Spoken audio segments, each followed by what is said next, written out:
لیکن اگر میرے والد صاحب ابھی جو میں دین کی خدمت کر رہا ہوں مجھے دیکھتے تو خوش ہوتے نا کہ اچھا ہوا چوتھا ہو گیا تھا.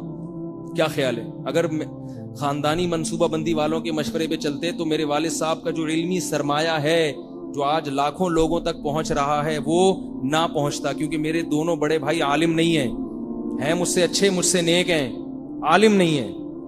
عالم میں بھی نہیں ہوں لیکن ان سے زیادہ ٹوٹا پھوٹا علم ہے میرے پاس.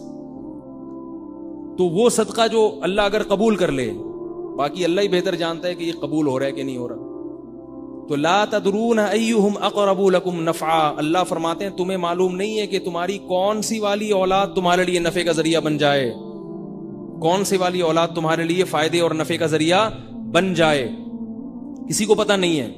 اس لیے یہودیوں کی باتوں میں مت آیا کرو.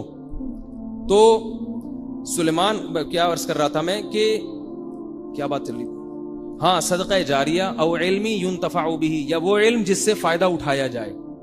علم چھوڑ کے چلا گیا کوئی, جیسے کسی نے علم کی بات کسی کو بتا دی تو اس نے آگے بتا دی, اس نے آگے بتا دی, یا آپ نے کسی کو, جیسے تبلیغ والے نکلتے ہیں اللہ کی راہ میں, وہ لوگوں کو نکال لیتے ہیں سروزے میں. علم دو طرح کا ہے نا, ایک فضائل کا اور ایک مسائل کا. مسائل کا علم علماء, فضائل کا علم عوام بھی بتاتی ہے. تو وہ پھیلتے پھیلتے وہ کیا ہو گیا کہ وہ, میں آپ کو عجیب واقعہ سناؤں. میں جو بیٹھا ہوں نا آج یہاں پہ, میرے استاذ جن کا جامعۃ الرشید ہے, اتنا بڑا ادارہ بنایا جس سے اللہ اتنی خیر کے کام لے رہے ہیں, وہ استاذ کیسے آئے دین پر؟ ان کے جو والد تھے, ان کے والد کو کسی غلط کیس میں جیل ہو گئی. ہوتا ہے نا کیس ہوتا ہے تو جب تک ثبوت ہو نہ ہو گورنمنٹ اٹھا کے جیل میں ڈال دیتی. وہ بری ہو گئے اس سے الحمدللہ, لیکن جب تک کیس چلا تو وہ جیل ہو گئی. جب جیل میں گئے ہیں, یہ بہت پرانی بات ہے, ان کے والد صاحب کا بھی انتقال ہو گیا, تو وہ جب جیل میں گئے ہیں تو جیل میں ایک ڈاکو ملا. وہ ڈاکو تبلیغی جماعت کے جو امیر تھے حضرت مولانا الیاس رحمۃ اللہ علیہ, ان کی صحبت اٹھائی ہوئی تھی اس ڈاکو نے. اب پتہ نہیں وہ صحیح ڈکیتی میں پکڑا گیا تھا یا غلط الزام تھا, واللہ عالم, لیکن وہ کچھ نہ کچھ ان کے پاس اٹھنا بیٹھنا تھا. تو اس نے جیل میں موقع غنیمت سمجھ کے میرے جو استاذ ہیں ان کے والد کو تبلیغ کرنا شروع کر دی. جیل میں تو کوئی بھی کام نہیں ہوتا نا, تبلیغ والے تو کوئی کام بھی ہو تو نہیں چھوڑتے آپ کو. اور جب آپ فارغ بیٹھے ہوئے ہوں وہ کہتے ہیں یہ تو بڑا ٹائٹ شکار ہے, یہ بھی کچھ بھی نہیں کر رہا, ابھی اس کو پکڑو. تو دیکھتے ہیں بھائی کون بندہ ایسا ہے جو مکھیاں مار رہا ہے بیٹھ کے, یہ اس کو تو پکڑو نا, اس کو کیوں چھوڑے بھائی. تو وہ جیل میں ڈاکو بیٹھا تھا, اس نے کہا یہاں تو کوئی بھی کام نہیں ہے تو کیوں نہ اس پہ محنت کرو. یہ جو آیا بندہ ہمارا, محنت شروع کر دی.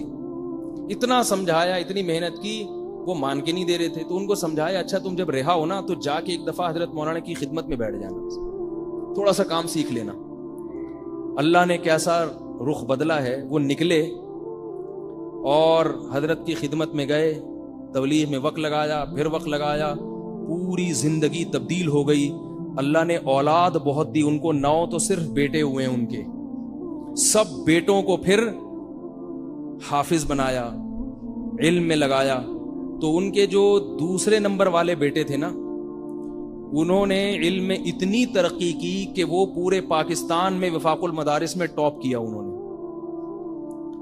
کیوں؟ اس لیے کہ باپ کا تبلیغ میں وقت لگا تھا. اور لگایا کس نے؟ وہ جو جیل میں ڈاکو تھا اس نے نصیحت کی. میں حقیقت میں تھا یا نہیں تھا میں الزام نہیں لگا رہا, ہو سکتا ہے نہ ہو, کیس اس پر یہ تھا کہ ڈکیتی ہے. تو اب نتیجہ کیا نکلا, جب تبدیل ہوئے تو بیٹے نے اتنی ترقی کی, پھر ہمارے حضرت مفتی رشید احمد صاحب کے پاس آئے, پھر ہوتے ہوتے ہوتے آج کتنا بڑا ادارہ. حضرت مفتی محمد تقی عثمانی صاحب ان کی تعریف کرتے ہیں, وہ جب وہ بلاتے ہیں تو وہ آتے ہیں وہاں پہ, اور ان کے ہی فیض ہے کہ میں یہاں بیٹھا ہوا ہوں ممبر پہ بات کر رہا ہوں آپ کے سامنے. تو یہ سارا کریڈٹ کس کو جاتا ہے؟ وہ جو 3-4 دن کی محنت جیل میں ایک ڈاکو نے کی, اس کو پتا بھی نہیں ہے, نہ اس کے بچوں کو پتا ہے کہ ہمارے ابا کیا. وہ تو صحیح سمجھ رہا ہوگا میں نے سروزہ لگوا دیا, ختم ہو گئے, لگا لیا ہوگا سروزہ. کون اس وقت فون تو تھا نہیں, ٹیلی فون. وہ اپنے گھر چلا گیا, یہ اپنے گھر چلے گئے. لیکن وہ قیامت کے دن دیکھے گا کہ جامعۃ الرشید بھی اس کے نامہ اعمال میں, بولو بھائی, لکھا ہوا ہوگا. یہ ہے وہ مثال جو اللہ تعالیٰ قرآن کریم میں دے رہے ہیں. اور اسی کو حدیث میں کیا کہا گیا؟ علم ينتفع به, اسی طرح علماء جو علم چھوڑ کر جاتے ہیں، لوگوں کے ایمان کی حفاظت کرتے ہیں، نبی صلی اللہ علیہ وسلم نے فرمایا قابل رشک صرف دو آدمی ہیں، ایک وہ دولت مند جس کو اللہ نے دولت دی اور وہ خیر کے کاموں میں لٹاتا ہے، اور ایک وہ عالم جس کو اللہ نے علم دیا اور وہ لوگوں کو واعظ و نصیحت کرتا ہے، ہدایت کی باتیں بتاتا ہے۔ فرمایا ان دو کے علاوہ کوئی قابل رشک نہیں ہے۔ مطلب یہ کہ یہ نہیں کہ کوئی اور قابل رشک نہیں ہے، حدیث میں حس کا مطلب ہوتا ہے، مفہوم مخالف معتبر نہیں ہوتا، مطلب یہ کہ حقیقی معنوں میں یہی دو قابل رشک ہیں، کیونکہ ان کی خیریں بہت ہیں۔ تو غریب آدمی دولت مند کو دیکھ کے یہ کہے کہ کاش میرے پاس دولت ہوتی تو میں بھی ایسی خیر میں خرچ کرتا، اور جس کے پاس علم نہیں ہے وہ عالم کو دیکھ کے رش کرے کہ کاش میرے پاس علم ہوتا میں بھی خیر کے کام میں خرچ کرتا، میں بھی علم کی جو ہے نا خدمت کرتا۔